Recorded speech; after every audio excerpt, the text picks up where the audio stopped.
Well, it's Wednesday at what is it, 6:35 or so. I'm actually heading up to Kevin's to work on the BSA he's working on. Help him with that. Should be fun. Here sitteth the Norton. I thought I'd do a a walk around and show you the state it's in, which is pretty darn good. I made a bracket for this side cover.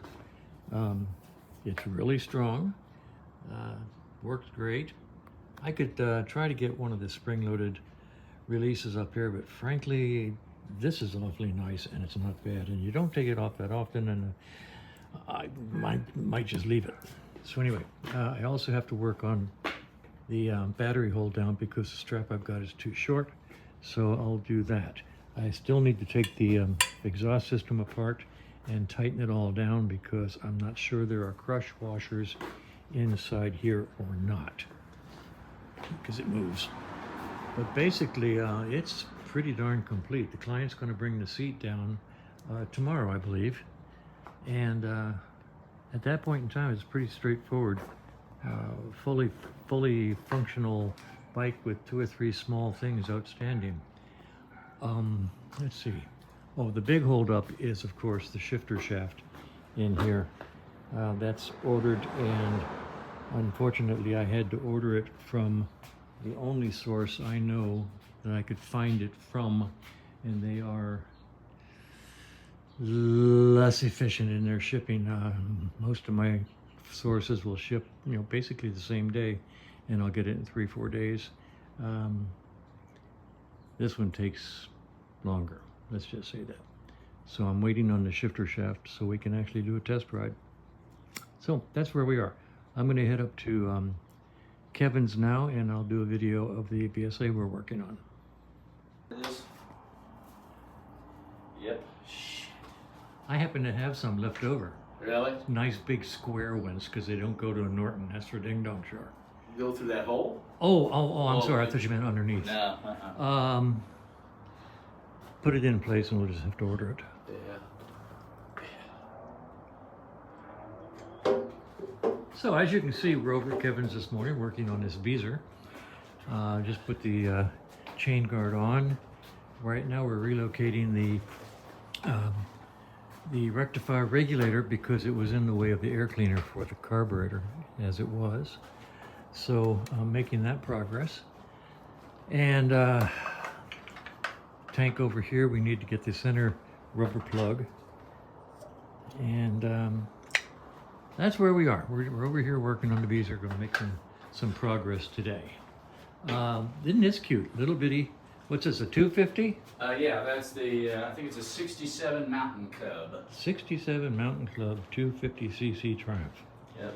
And Kevin is a very, very brave man. He's going to put this together. It's a pretty bike. It really is cute. But you got your consonants wrong. It's not H-E, it's W-E. Huh? You said he's going to put it together. You got your consonants. It's not an H-E, it's a W-E. You. We, not he. Oh, we are going to put this together. What's this we stuff? I know. Mechanic man. That'll be a kick. Okay, so anyway, that's where we are. We're up at Kevin's working on this. What year Beezers again? 66?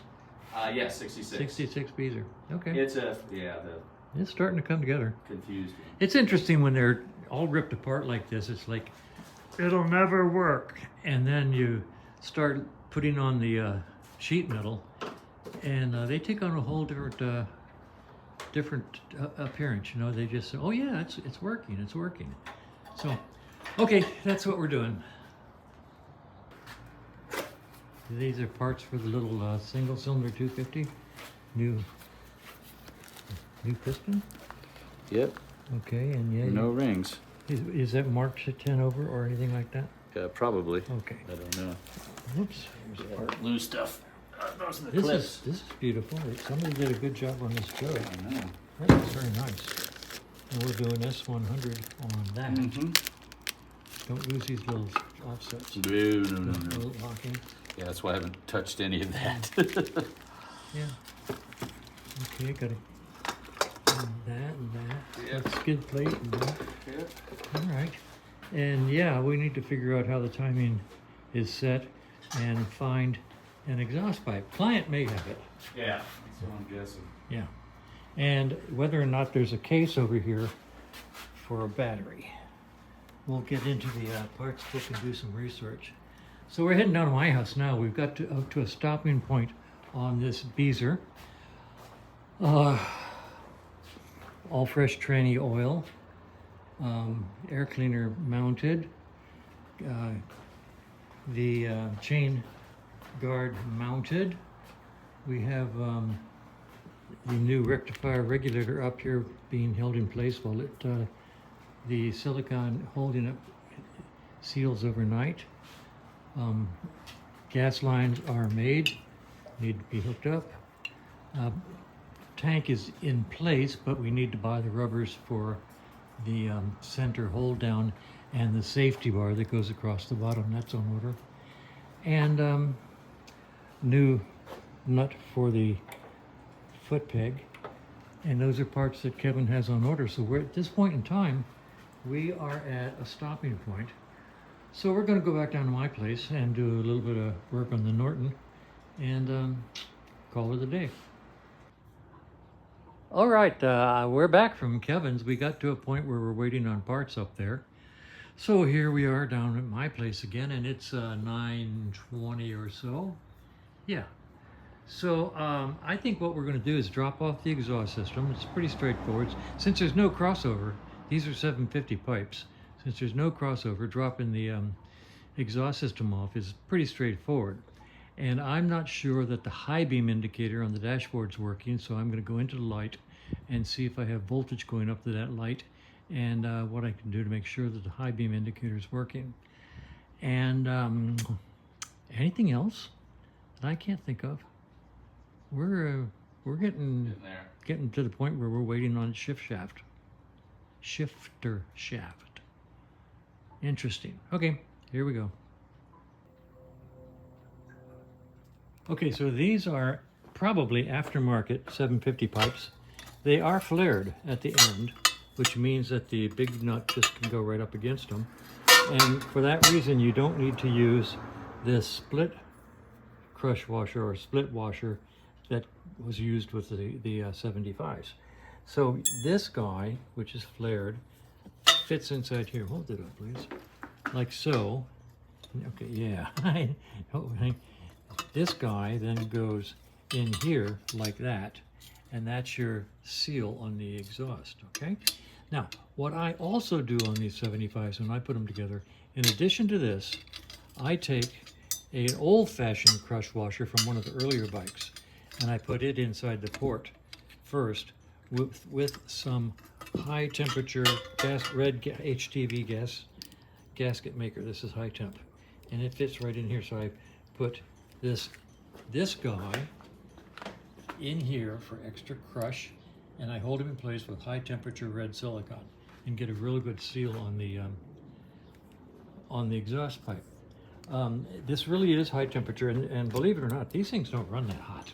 I mean, 600 degrees or so, and this handles it just fine. So, been doing that for years. This is the collection of exhaust bits and pieces that I've collected over the years. So we got two brand new 75 style and two brand new early model style. We're going to put together a nice tight exhaust system.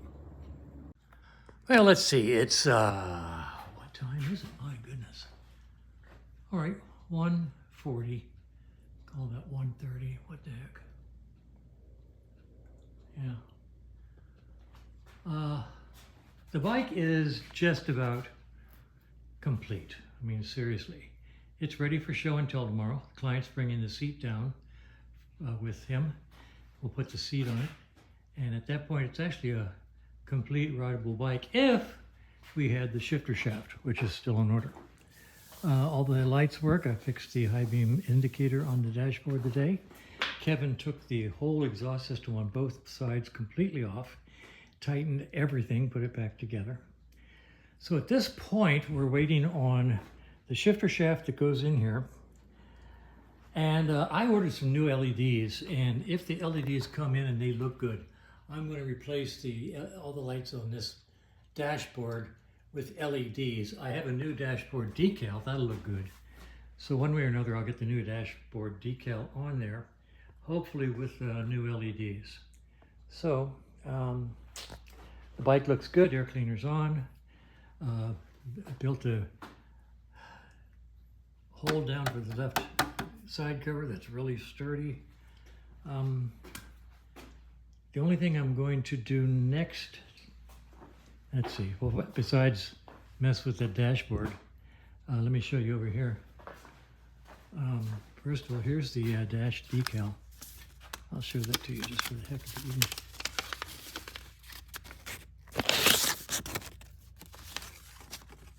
See that? Isn't that cool?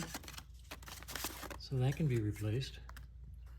This battery strap is too short because the battery I put in it is much larger, much more powerful, more cranking power. So I'm going to come up with some way of making a extension for the end. And that's about it. So get that shifter shaft in here, we'll do a test ride. Looking good.